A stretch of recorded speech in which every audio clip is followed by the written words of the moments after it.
네, 오늘 함께 살펴볼 교리문답은 시편 찬송 588쪽, 589쪽에 있는 교리문답 제3부 우리의 감사의 주의 날 32, 86문답과 87문답입니다. 시편 찬송 588, 589쪽을 펼쳐주시기 바랍니다.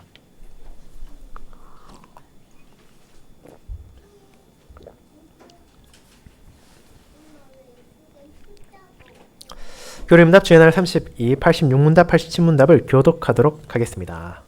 하이델베르 교리문답 제3부 우리의 감사 주의 날 32, 제86문 우리 자신의 아무런 공로도 없이 오직 그리스도를 통한 은혜로만 우리의 비참에서 구원받았다면 왜 우리가 아직도 선행을 해야 합니까? 왜냐하면 그분의 피로 우리를 구속하신 그리스도께서 또한 그분의 성령으로 그분의 형상이 되도록 우리를 새롭게 하시기 때문인데, 이는 우리의 전 생활에서 우리가 하나님의 은총에 기꺼이 감사를 나타내며 우리를 통해 하나님께서 찬양 받으시기 위함입니다. 더 나아가 우리 스스로 믿음의 열매들로 우리의 믿음에 대한 확신을 얻고 우리의 경건한 삶의 걸음으로 그리스도를 위해 우리 이웃들을 설득하기 위함입니다. 제87문 감사하지 않고 회개하지 않는 자신들의 삶의 걸음에서 하나님께로 돌이키지 않는 사람들도 구원받을 수 있습니까? 결코 구원받을 수 없습니다. 성경은 우리에게 부정한 자, 우상 숭배자, 간음하는 자, 도둑질하는 자, 탐욕하는 자, 술 중독자, 헐뜯는 자, 강도나 그 같은 자들이 하나님의 나라를 상속받지 못할 것이라고 말합니다.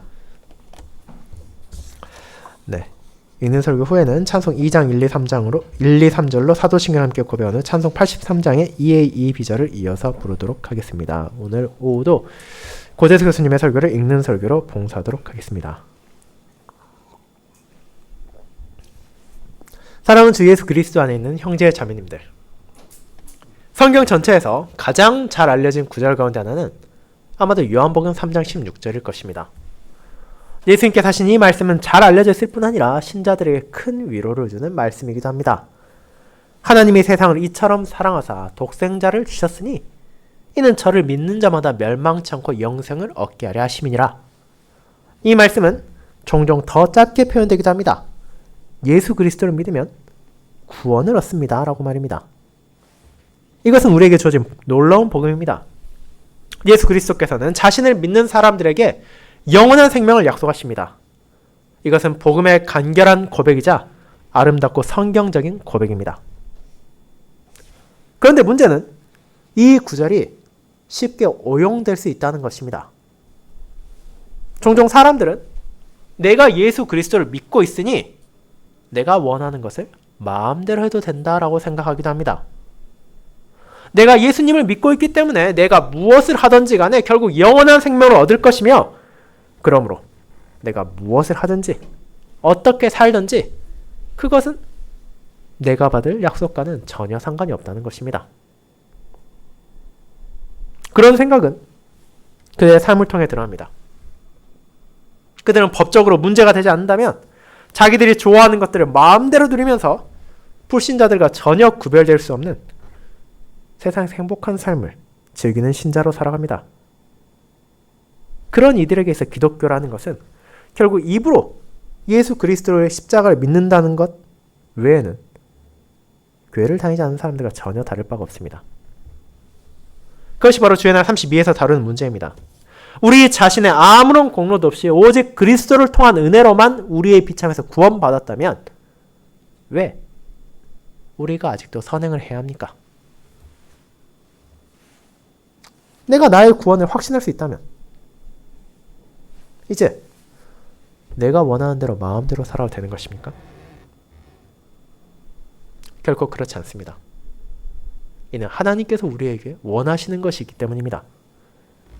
기독교인으로서 자신의 궁극적인 구원과 영광만 확보하면 다 되었다고 생각하는 사람들이 있지만 그것은 매우 이기적일 뿐 아니라 어리석은 생각입니다. 하나님께서는 그런 생각을 가지고 있는 사람들을 결코 기뻐하지 않으십니다. 하나님께서 우리를 위해 행하신 구원은 그저 죄의 형벌에서 건지셨다는 말로 다 표현할 수 없는 훨씬 더 큰 것이기 때문입니다. 그분은 우리를 모든 죄의 세력과 비참에서 구하시고 거룩함으로 인도하십니다. 그러므로 하이델베르 교리응답 주제나 32에서 설명하는 것처럼 하나님께서는 자신의 독생자만을 보내신 것이 아니라 그분의 영까지도 보내신 것입니다. 저는 그와 같은 교리응답이 요약하고 있는 하나님의 뜻을 그리스도의 구원의 일은 우리의 선행 안에서 계속됩니다 라는 제목으로 설교하고자 합니다. 이를 첫 번째, 선행의 기원, 두 번째, 선행의 결과, 세 번째, 선행이 없는 자들이라는 대지로 나누어 보도록 하겠습니다. 먼저 첫 번째, 선행의 기원에 대해 생각해 보도록 합시다. 형제자매 여러분, 우리 모두가 아는 것처럼 참된 기독교인이라면, 믿음을 가진 신자라면 선행을 하는 것은 사실 마땅한 것입니다. 그런데 여기에서 문제는 우리가 왜 선행을 해야 하며 어떻게 하는 것이 선행을 하는 것인지에 대한 정의가 필요하다는 것입니다. 그리고 그보다 먼저 사람이 선행을 하여야 할 때 종종 나타나게 되는 두 가지 잘못된 태도에 대해 생각해 보는 것이 이에 유익합니다. 첫 번째로, 사람은 선행을 그리스도께서 행하시는 구원의 사역과 맞바꾸는 교화물로 제시하려는 자세를 가질 수 있습니다. 그리스도께서 우리를 죄에 건져주셨고 이제 우리가 그 공로를 얻기 위해 착한 일을 한다고 생각하는 사람들이 있습니다. 그래서 그리스도께서 우리에게 구원을 주셨고 우리는 선행을 통해 그분의 공로에 조금씩 갚아나간다고 생각하는 것입니다. 이것은 마치 그리스도와 사람이 서로를 위해 조금씩 기여하면서 일종의 거래를 하는 것처럼 생각하는 자세입니다. 하지만 그런 생각은 전적으로 잘못된 것입니다. 어떻게 우리가 그 은혜를 조금이라도 갚을 수 있겠습니까? 그리스도께서 우리를 위하여 돌아가신 것에 대해, 그분이 우리를 위하여 하늘 아버지로부터 버림받으시기까지 낮아지신 것에 대하여 그 은혜를 바르게 알고 있다면 어떻게 우리가 그 은혜에 대해 감히 일부라도, 조금이라도 갚을 수 있겠다고 말하겠습니까? 아무리 내가 살아가면서 나름대로 많은 선행을 하고 착하게 산다 하더라도 사실 그 모든 것들은 나의 구원에 기여를 할 수 없는 여전히 부족하고 온전하지 못한 것들에 불과합니다. 그와 같이 우리는 선행에 대한 첫 번째 잘못된 자세를 알아야 합니다. 그리고 이와 정반대의 극단으로 나가는 또 다른 잘못이 있습니다. 그 사람들은 이렇게 생각합니다. 어차피 우리가 구원에 대해 아무런 기여도 할 수 없다면 우리가 그런 선행을 위해 노력할 필요도 없고 굳이 선행을 위해 살아갈 필요도 없다고 생각하는 것입니다. 그런 사람들은 구원은 예수 그리스도께서 값없이 주신 선물이라는 진리는 알고 있습니다. 하지만 그렇게 그리스도를 믿으면 구원을 받는다고 하고 자신들은 천국에 갈 것이라고 확신하지만 그런 신자가 이 땅에서 살아가는 동안 아무것도 할 수 없다고 생각합니다. 그저 그들 주변에 있는 다른 사람들과 마찬가지로 살아가면서 우리는 아무 힘도 없는 죄인이라 그럴 뿐이라고, 어쩔 수 없는 것이라고 이건 변명할 뿐입니다. 그리고 이 역시 잘못된 생각입니다. 왜냐하면 그들은 하나님이 어떤 분이신지를, 그분께서 우리를 위하여 어떤 사역을 행하셨는지를 전혀 이해하지 못하고 있기 때문입니다. 그들은 하나님의 아들이 이 땅에 오셔서 무엇을 하셨고 그분께서 어째서 자신의 백성들에게 그분의 영을 보내주셨는지를 무시하고 있습니다. 이와 같이 은혜로 받은 구원에 대해 자신의 선행으로 값을 지불하려는 자세도, 그리고 그와 반대로 아무런 선도 행하지 않고 살아가겠다는 자세도 모두 잘못된 태도입니다. 그렇다면 성경은 우리의 선행에 대해 무엇을 말하고 있습니까? 오늘 우리가 읽은 갈라디아서 5장 17절에서는 이렇게 말합니다. 육체의 소욕은 성령을 거스르고 성령은 육체를 거스른다고 말입니다. 그리고 그 다음 절인 18절은 우리가 성령의 인도하시는 바를 받는다고 가르칩니다. 분명 우리의 죄악된 본성은 성령께서 원하시는 것과 정반대의 것을 원합니다. 만일 우리가 성령으로 인도함을 받는다면 그것은 동시에 육체의 소욕의 인도함을 받지 않는다는 뜻이 됩니다. 그리고 그와 같은 삶이 성령께서 우리 안에서 일하고 계신다는 의미이기도 합니다. 이 구절들은 분명 우리에게는 선행에 대해 어떤 힘도 없다는 것을 보여주지 않습니다. 여기에서 무엇이 나타납니까? 사람이 성령께 순종하기도 하고 또한 그분의 인도를 무시한다는 것도 나타나기 때문입니다. 물론 우리가 선행을 한다면 그것은 성령께서 우리 안에서 사역하신 결과입니다. 왜냐하면 그분의 사역 없이 우리가 스스로의 능력과 힘으로는 어떤 선한 것도 행할 수 없기 때문입니다. 하지만 동시에 우리는 많은 사람들이 성령의 인도를 거역하기도 하고 하나님께 순종한다는 것을 거부하기도 한다는 것을 너무나 잘 알고 있습니다. 그렇게 우리는 성령의 이와 같은 사역에 대해 분명히 이해할 필요가 있습니다. 우리가 믿음으로 활발하게 생활하도록 만드는 것은 그분의 일이십니다. 성령께서 우리 안에서 일하셔서 우리로 하여금 그리스도를 닮아가게 하시고 또 그리스도를 사랑하며 그분의 가르침을 지키도록 하십니다. 그분은 항상 우리를 촉구하여 하나님의 말씀을 듣도록 하십니다. 그러나 성령께서 우리 대신에 우리의 일을 행하시는 것은 아닙니다. 하나님께서 그분의 말씀에서 명령하신 것을 행해야 되는 대상은 바로 우리들, 저와 여러분들입니다. 우리는 25절에서도 동일한 명령을 보게 됩니다. 성령으로 사는 사람은 성령으로 행해야 합니다. 그리스도에는 성령을 받았지만 성령으로 살아야 할 책임은 그들에게 있습니다. 그들은 자기의 탐욕에 따라 사는 것이 아니라 성령의 인도를 받아 살아야 합니다. 그리고 그런 성령께서는 우리를 촉구하십니다. 우리가 어떻게 살아야 하는지를, 우리가 무엇을 붙잡고 살아야 되는지를 알려주십니다. 하지만 결코 그분께서 우리의 위치를 대신하시지는 않습니다. 바로 우리가 하나님께 순종하며 우리가 거룩하게 살아야 할 소명을 받았다는 것입니다. 그 사실을 교리문답은 그리스도께서 또한 그분의 성령으로 그분의 형상이 되도록 우리를 새롭게 하신다고 표현합니다. 이 말의 뜻은 그리스도께서 우리에게 성령을 주셔서 우리 안에서 역사하게 하심으로 우리로 하여금 순종하는 삶을 살도록 하신다는 것입니다. 우리를 새롭게 하시는 분은 그리스도이십니다. 그런데 교리문답은 계속해서 이어서 이렇게 말합니다.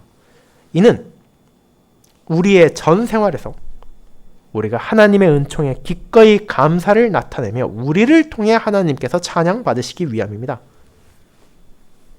그렇습니다. 그리스도께서 우리를 새롭게 하시고 성령께서 우리를 인도하시지만 선행을 해야 할 주체는 바로 우리입니다. 그렇게 함으로써 남자와 여자는 그들의 창조된 목적으로 되돌아오게 됩니다. 원래 우리는 이 세상에서 하나님의 대리인으로서 일하고 다스리기 위하여 하나님의 형상으로 지음을 받았습니다.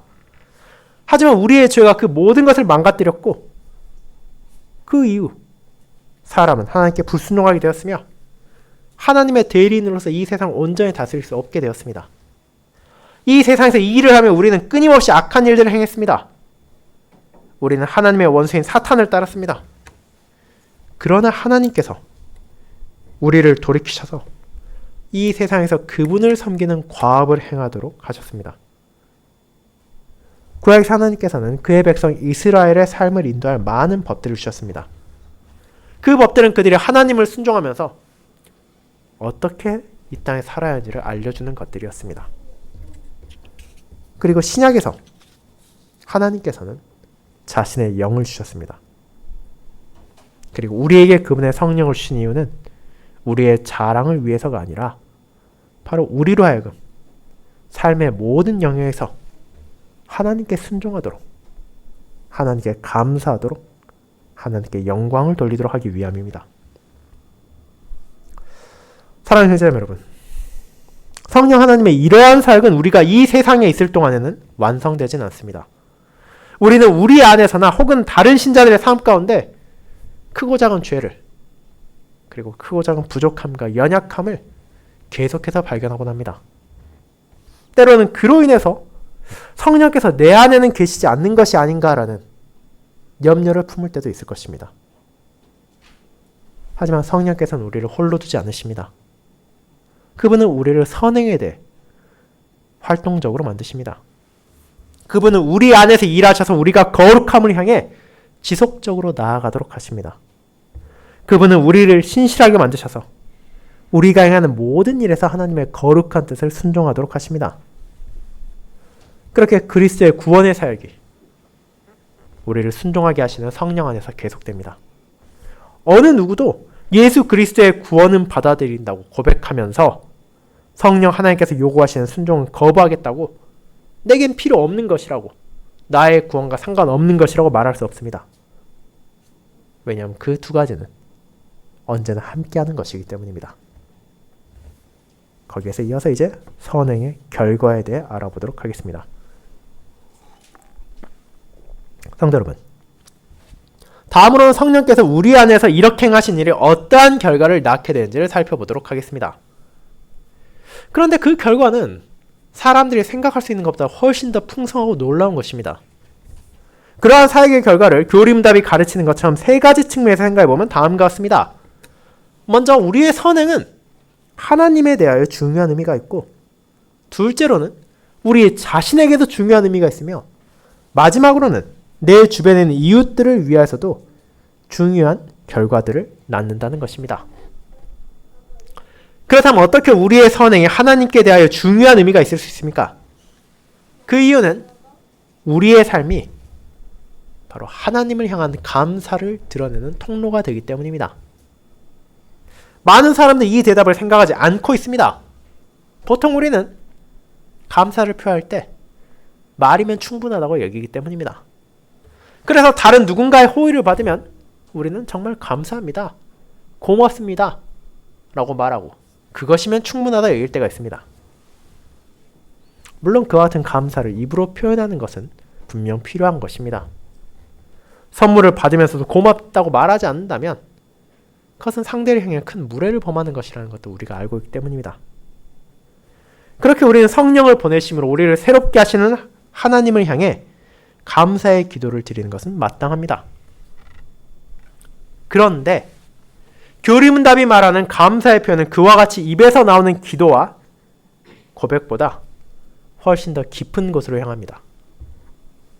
교리문답은 그와 같은 감사함이 우리의 전 생활에서 나타나야 한다고 말하기 때문입니다.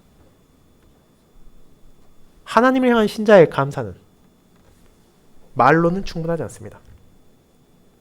그 말들은 전 생활에서 행동으로 뒷받침되고 증거되어야 합니다. 우리가 하나님의 구원하심을, 그분께서 베푸신 은혜를 진정으로 감사한다면 삶으로 그 감사를 나타내는 것보다 더 좋은 방법은 없습니다. 하나님께 감사를 표하는 행위라면 아주 특별하고 예외적인 것이어야 되지 않을까요? 라는 생각을 할 필요가 전혀 없다는 것입니다.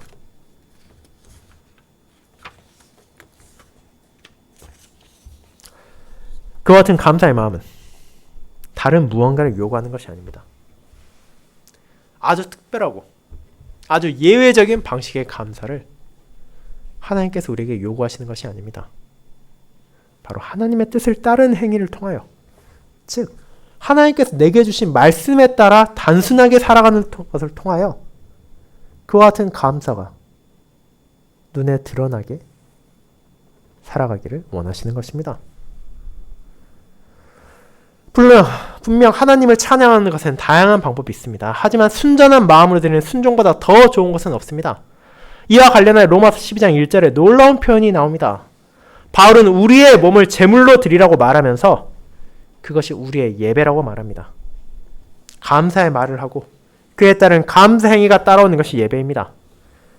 그렇게 우리의 선행이 하나님을 찬양하는 것이며 그분의 뜻에 따르는 온전한 삶을 향해 나아가는 것은 그분을 향한 일종의 예배라고 할 수 있다는 것입니다. 그렇게 이어지는 순종의 두 번째 결과는 바로 우리 자신에 대한 것입니다. 순종을 통해 우리는 무엇을 얻습니까? 그것은 하나님께 감사를 돌릴 뿐 아니라 바로 나 자신의 믿음에 대한 확신을 가지게 합니다. 믿음 그 자체는 우리의 눈으로 볼 수 있는 것이 아닙니다.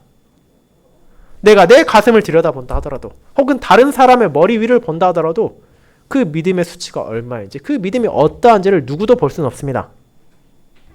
믿음은 우리의 마음속에 있는 것이지 우리의 육신의 눈으로 볼 수 있는 물질적인 것이 아니기 때문입니다.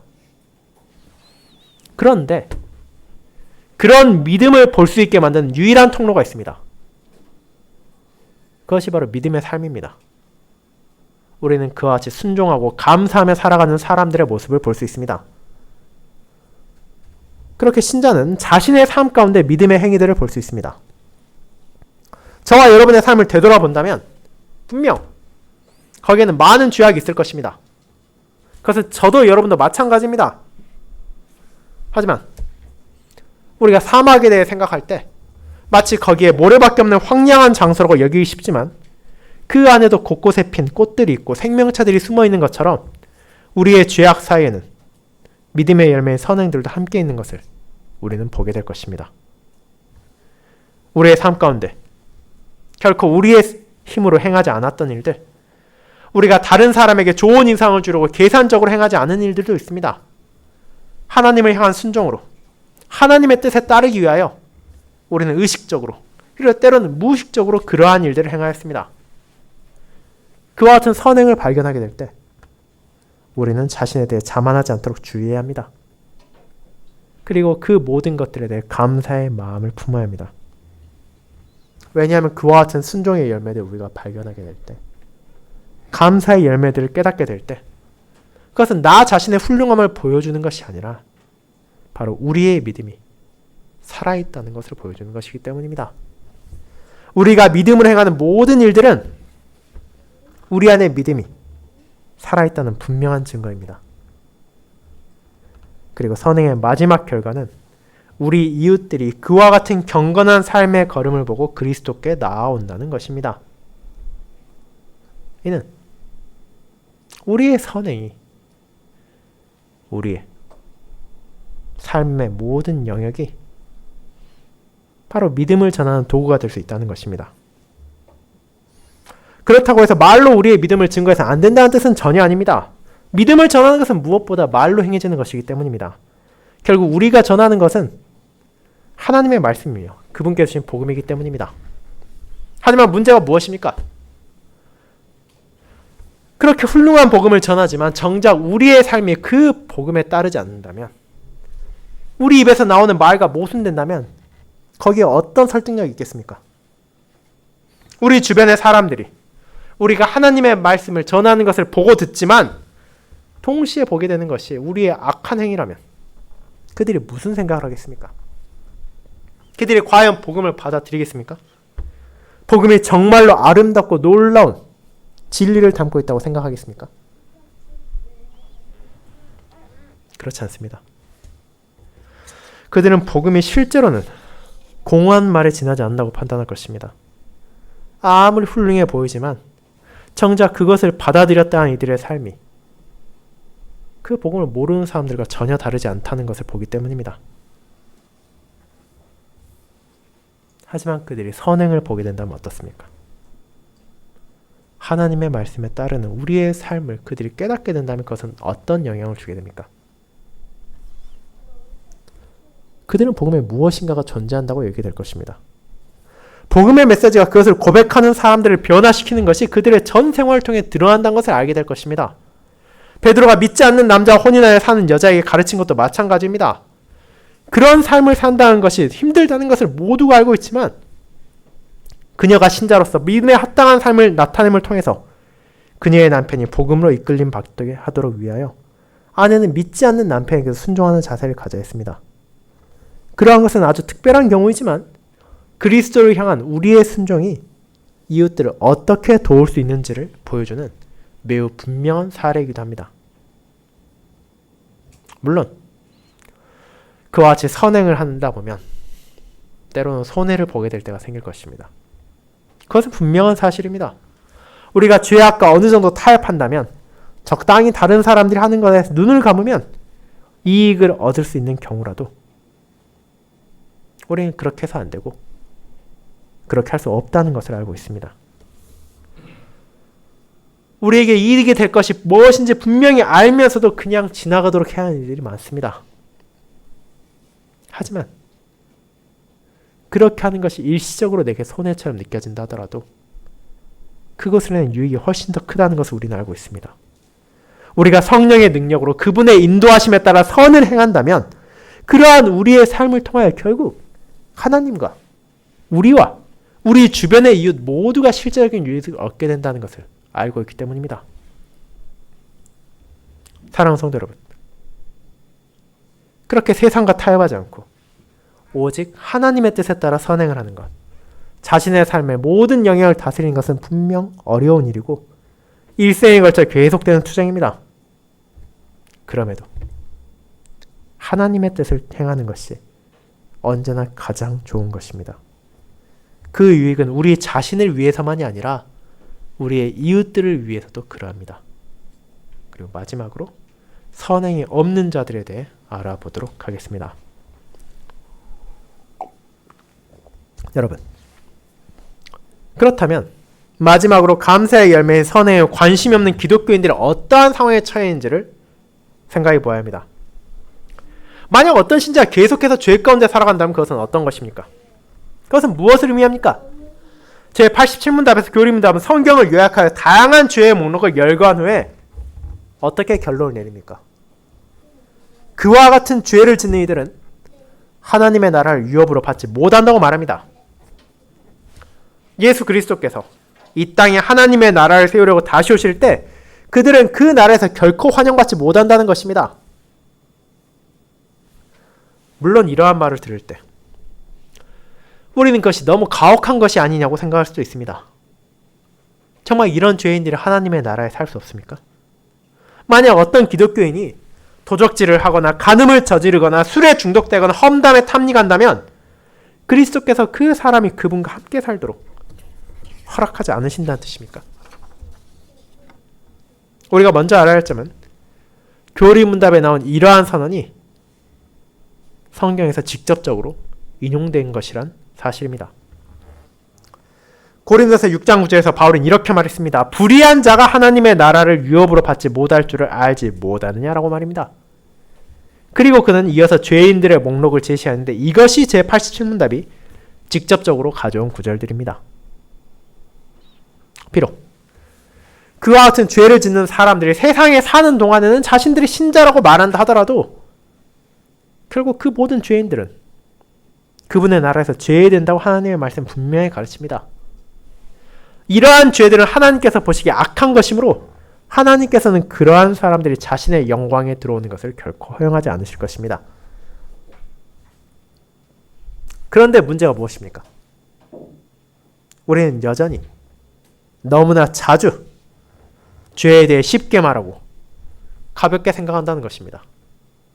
왜냐하면 누구나 죄를 짓는다는 것을 우리는 알고 있고 나를 포함해서 내 주변 사람들이 죄를 짓지 않는 상황을 생각해 본 적도 없기 때문입니다. 하지만 교리문답은 간음, 도둑질, 탐욕뿐만이 아니라 모든 죄가 하나님 앞에서 너무나 악하기에 하나님께서는 그러한 사람들을 자신의 나라에서 그분과 함께 있도록 허락하지 않을 것이라고 분명하게 말하십니다. 그러므로 우리는 자신의 죄가 무시무시한 것이라는 사실을 절실히 깨달아야 합니다. 우리는 그 죄에 대해 결코 가볍게 말할 수 없고 말해서도 안 된다는 것입니다. 하지만 우리가 놓치지 말아야 하는 중요한 부분이 하나 더 있습니다. 그것은 이 형벌이 회개하지 않는 자에게 적용된다는 제87문답의 문제의 표현입니다. 회개하지 않는 자는 어떤 사람들을 말합니까? 이는 주의 날 33에 더 자세히 나오지만 그와 같은 죄를 짓고도 죄의식을 느끼지도 않고 사죄를 구하기 위해 하나님께 나아가지 않는 사람들입니다. 그들은 죄 가운데 살면서도 그렇게 사는 것이 정상적이고 예상할 수 있는 지극히 평범하고 아무 문제가 없다고 말합니다. 그런 사람들은 구원을 받을 수 없습니다. 그들이 이러한 죄를 범했기 때문이 아니라 그런 죄를 짓고도 회개하기를 거부했기 때문입니다. 그들은 자신들의 삶을 통해 하나님께 속하지 않았다는 것을, 자신들이 구주 예수 그리스도를 의지하지 않는다는 것을, 우리의 마음의 변화를 일으키시고 우리로 하여금 순종하도록 인도하시는 성령 하나님을 거부한다는 것을 나타내고 있는 것입니다. 결국 이런 사람들은 삼위 하나님을 완전히 거부하는 것입니다. 죄를 짓고 회개하지 않는다는 것은 입으로 무엇을 말한다 하더라도 거룩한 율법이신 하나님을 거부한다는 것입니다. 또한 우리의 죄를 대신하여 고난받고 돌아가신 성자 하나님을 거부하는 것입니다. 그들은 우리 안에서 역사하셔서 우리를 순종하도록 하시는 성령 하나님도 거부하고 있는 것입니다. 그렇게 죄를 짓고 완고하게 회개하지 않는 자, 죄를 고집하고 버리지 않는 자는 실상 그의 삶을 통하여 자신이 하나님을 믿지 않는 자라는 것을, 자신이 구원받지 못하는 자라는 것을 이 땅에 알리고 있는 것일 뿐입니다. 사랑하는 여러분, 이 땅에 살아가는 우리는 하나님의 뜻에 따라 사는 것을 배워야 합니다. 우리가 설교를 듣고 성경을 묵상할 때 성령께서는 우리 안에 역사하셔서 우리를 새롭게 하시고 우리로 하여금 순종하는 자가 되도록 하십니다. 물론 우리는 그와 같은 성령 하나님의 역사하심을 좋아하거나 달갑게 여기지 않을 것입니다. 왜냐하면 그것은 우리가 전에 즐겨 행하던 많은 것들, 내게 편하고 내게 익숙하고 내게 아늑한 것들이 사실은 버려야 한다는 것을, 사실은 더 이상 나와 함께할 수 없는 것임을 알려주기 때문입니다. 순종하는 삶은 우리에게 고통과 아픔이라는 값을 치르도록 요구합니다. 그것은 내게 결코 자연스러운 것도 아니고 쉽지도 않은 과거와 전혀 다른 삶의 방식입니다. 그러나 우리는 하나님을 위해 그렇게 살아야 합니다. 하나님께서는 우리가 그분의 백성으로 그분의 거룩하심을 따라 살아가기를 원하시기 때문입니다. 그리고 하나님께서는 우리에게 이를 요구하실 권리를 가지고 계십니다. 왜냐하면 하나님께서 우리를 찾으셨기 때문이며 우리를 구원하기 위하여 사랑하는 아들을 보내셨고 우리를 순종하는 사람을 변화시키기 위하여 성령을 우리 안에 거하게 하셨기 때문입니다. 그와 같은 삼위 하나님에 대한 감사의 순종으로 우리는 성령의 인도하심에 따라 그분께서 기뻐하시는 삶의 방식으로 이 땅에서 감사의 열매를 맺어가고 하나님께서 기뻐하시는 선행을 우리의 전 생활에 나타내는 삶을 살아가야 합니다. 아멘.